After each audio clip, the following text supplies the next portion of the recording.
السلام علیکم ورحمۃ اللہ وبرکاتہ۔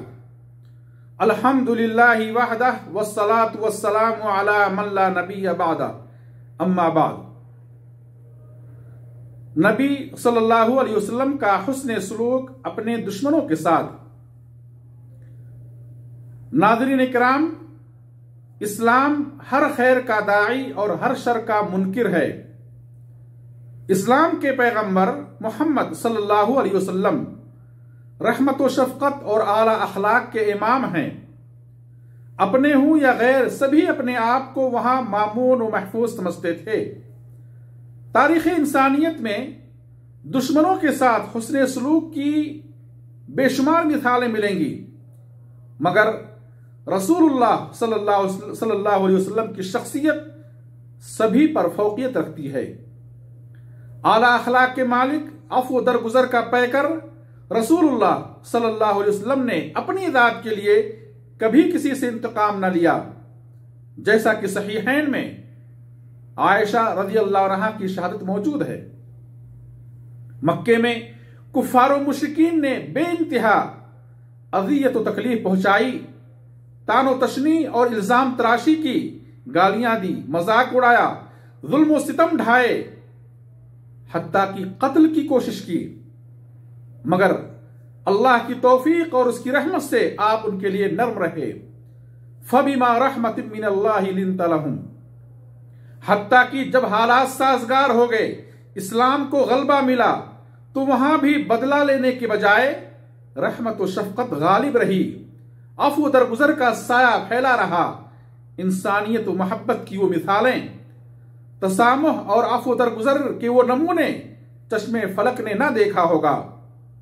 ایک مرتبہ بعض صحابہ نے مشرکوں پر بد دعا کر دینے کی درخواست کی تو آپ نے رد کر دیا، فرمایا انی لم ابعث لعانا وانما بعثت رحمہ، رواہ مسلم۔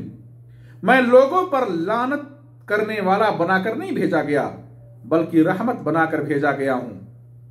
اسلام نے دین کے معاملے میں جبر و اکراہ اور زبردستی کو روا نہیں رکھا، کیونکہ جو ہدایت کی راہ اپنائے گا وہ اپنے لیے ہدایت پر ہوگا۔ ہاں، بحیثیت نبی و رسول اور داعی اللہ، آپ امت کی ہدایت کے لیے ہمیشہ فکر مند رہا کرتے تھے۔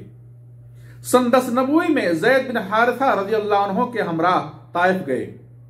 اہل طائف کو اسلام کی دعوت دی، اللہ کا پیغام سنایا، مگر کسی نے نہ سنی۔ سب کا ایک ہی جواب رہا کہ تم ہمارے شہر سے نکل جاؤ۔ ان کے اوباش پیچھے لگ گئے، گالیوں اور تالیوں کے ساتھ ساتھ پتھر برسائے۔ ایڑی میں اس قدر زخم آیا کہ دونوں جوتے خون سے تربتر ہو گئے۔ زید بن حارثہ ڈھال بن کر پتھروں کو روک رہے تھے، ان کے سر میں چوٹ آئی۔ بالآخر نبی صلی اللہ علیہ وسلم عتبہ اور عتیبہ ابنائے ربیعہ کے باغ میں پناہ لیے اور تھوڑی دیر وہاں ٹھہر کر مکہ کی راہ پر چل پڑے۔ غم و علم کی شدت سے طبیعت نڈھال تھی، دل پاش پاش تھا۔ جب قرن منازل پہنچے تو اللہ کے حکم سے جبرائیل علیہ السلام تشریف لائے، ان کے ساتھ پہاڑوں کا فرشتہ تھا۔ عرض کیا آپ حکم دیں تو انہیں 2 پہاڑوں کے درمیان پیس ڈالیں۔ نبی صلی اللہ علیہ وسلم نے فرمایا نہیں، مجھے امید ہے اللہ ان کی نسل سے ایسی اولاد نکالے گا جو صرف اللہ کی عبادت کرے گی اور اس کے ساتھ کسی کو شریک نہ کرے گی۔ یہ واقعہ صحیح بخاری کے اندر موجود ہے۔ ظالم سے لیا ظلم کا بدلہ نہ کسی وقت، مارا بھی تو اخلاق کی تلوار سے مارا۔ اسی طرح غزوہ بدر میں مشرکین مکہ کے 70 قیدی پکڑے گئے، جن میں کچھ سردار بھی تھے۔ مکہ میں مسلمانوں پر ہر طرح کا ظلم و ستم ڈھا چکے تھے، اور اب مدینے کے اندر مسلمانوں کا سکون چھیننے اور انہیں صفحہ ہستی سے مٹانے آئے تھے۔ مگر قربان جائیں نبی صلی اللہ علیہ وسلم کی رحم دلی پر، آپ کی زبان مبارک سے ان قیدیوں کے بارے میں حکم صادر ہوتا ہے، استوصوا بالاسارى خیرا، رواہ الطبرانی باسناد حسن۔ قیدیوں کے ساتھ بھلائی کا سلوک کرو۔ چنانچہ انصار صحابہ نے بدر کے قیدیوں کو کھانا کھلایا اور خود کھجوریں کھا کر گزارا کر لیا۔ اسی طرح نبی صلی اللہ علیہ وسلم نے حنین کے قیدیوں کو بھی بغیر کسی معاوضے کے معاف کر دیا، جیسا کہ صحیح بخاری کے اندر ہے۔ غزوہ بدر کے بعد عمیر بن وہب نے مکہ میں صفوان بن امیہ سے ایک معاہدہ کیا۔ اس معاہدے کے بعد تلوار تیز کی اور نبی صلی اللہ علیہ وسلم کو قتل کرنے کے لیے مدینہ نکل پڑا۔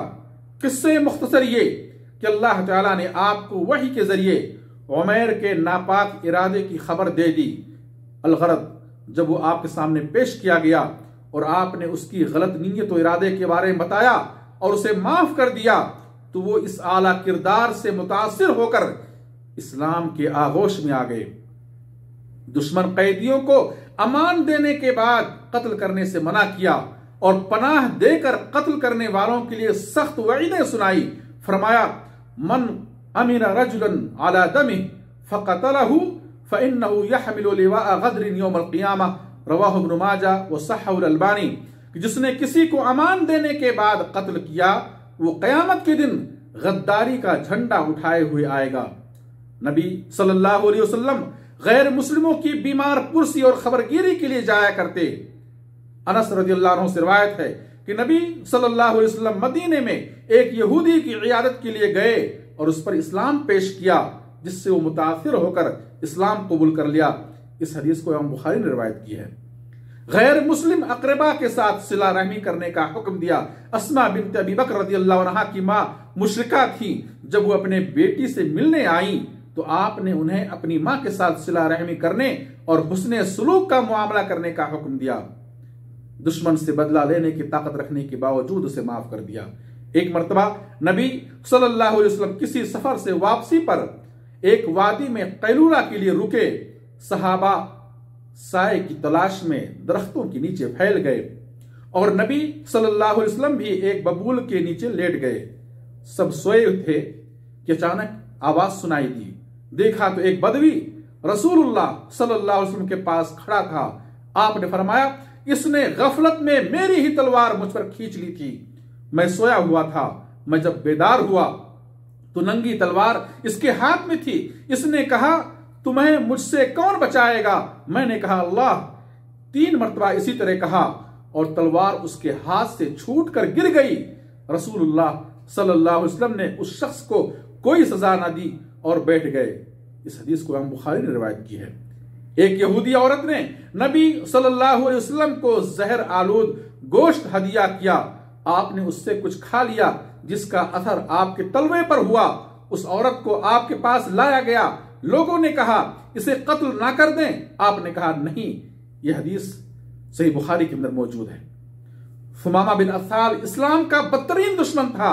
جب اسے آپ کے سامنے پیش کیا گیا تو آپ نے بغیر کسی سزا کے اسے معاف کر دیا، جس پر وہ اسلام قبول کر لیے۔ نبی صلی اللہ علیہ وسلم فتح مکہ کے موقع پر خانہ کعبہ کے دروازے سے عام معافی کا اعلان کرتے ہیں، لا تثریب علیکم اليوم اذهبوا فانتم الطلقاء۔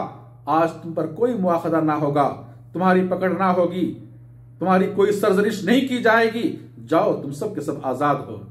سیرت طیبہ میں بے شمار واقعات ہیں جو دشمنوں کے ساتھ نبی صلی اللہ علیہ وسلم کی رحم دلی، نرم دلی اور حسن سلوک کی گواہی دیتے ہیں۔ اللہ سے دعا الہ العالمین ہم سب کو نبی کریم صلی اللہ علیہ وسلم کی سنت مبارکہ پر چلنے کی توفیق دے۔